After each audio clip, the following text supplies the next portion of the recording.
Today we are going to go through how your attitude can make such a big difference in how successful you will become. Take for example making a road through an area with people who are known for being great warriors and that will attack all the transports going through that particular area. And you know that they need money to buy extra food and water, something that you, in this example, will be sending through their lands. No, this sounds like the worst situation ever, but only if you just look at the problem instead of seeing the situation through the eyes of a smart person. So instead of investing tons of money to protect your transports or building a wall that may be breached, you start thinking of making a deal with them.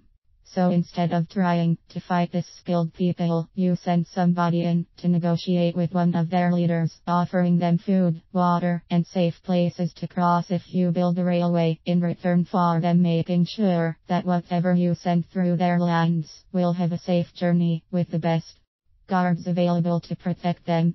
The point here is that knowing the obstacles on your route to success is good, as long as you look for the obstacles in order to find a way past them.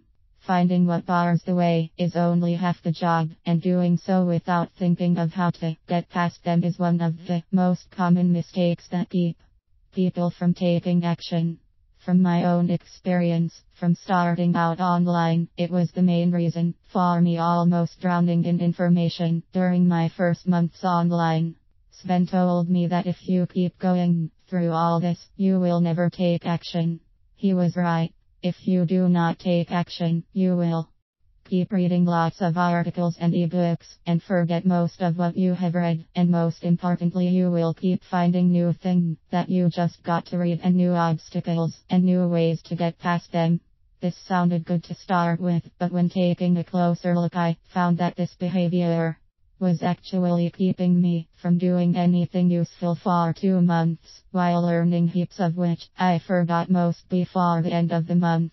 The point is, even if I learned a lot from reading these articles, most of it was forgotten, and while reading my business online made no progress whatsoever. I had all the information I needed to start proceeding within 3 weeks. The rest was overkill and a complete waste of time. So my advice is, when you know what marketing is about, start taking action immediately and only look for information when you find obstacles that you cannot get past, and never look for how to solve problems on people's sales pages unless you are using their way of writing to make your sales page better.